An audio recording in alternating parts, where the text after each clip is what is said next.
Taxonomical aids. Now, taxonomic studies various organisms or species, plants, animals. They are useful in agriculture, forestry, industry, and in knowing the bioresources and their diversity. So, these studies they require correct classification and identification of organisms, and the identification of organisms requires laboratory and field studies, and the collection of actual specimens of plants and animals is essential and is the prime source of taxonomic studies. So these are the fundamentals to studies, and they are essential for training in systematics, and it is used for the classification of an organism. So biologists have established certain procedures and techniques to store and preserve the information as well as specimens, and some of these are here explained. First is herbarium. Herbarium is a store or house of collected plant specimens that are dried, pressed, preserved on sheets, and these sheets they are arranged according to their accepted system of classification, universally accepted system of classification. And these specimens they, along with the descriptions on herbarium, they are become a storehouse of the storehouse for the future use. And these herbarium sheets they also carry a label providing information about date and place of collection, and there are different botanical names, families, collector names. So herbaria they also serve a quick referral system in taxonomic studies.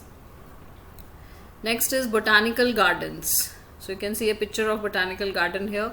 These specialized gardens they are the collection of living plants for reference, and plant species in these gardens they are grown for identification purposes, and each plant is labeled indicating its biological, botanical or scientific name and its family.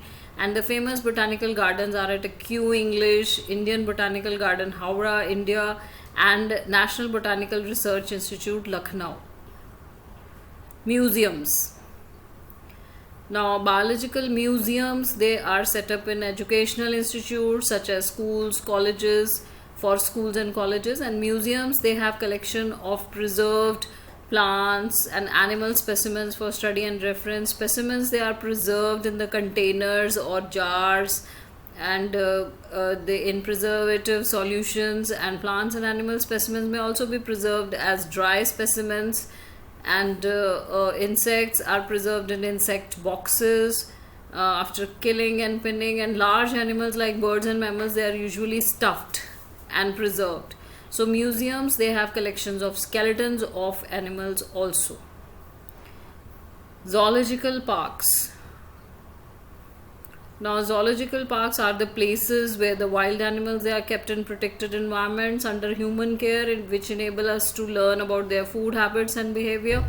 And all animals in a zoo they are provided as far as possible the conditions which are similar to their natural habitat. So children love visiting these parks, commonly called as zoo. The last is key. Now, key is another taxonomical aid which is used for identification of plants and animals based on the similarities and differences.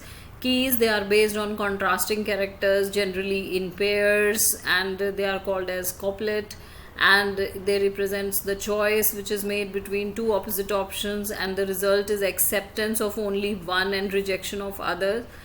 And separate taxonomic keys are required for each taxonomic category such as family, genus, species for identification purposes, and keys they are generally analytical in nature.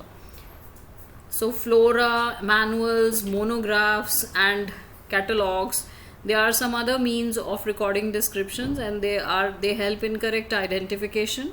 Flora contains the actual account of habitat and distribution of plants. They provide the index of plant species found in particular area. Manuals they are useful in providing information for identification of the names of the species found in India, not in India or in a particular area. And monographs they contain the information of any one taxon.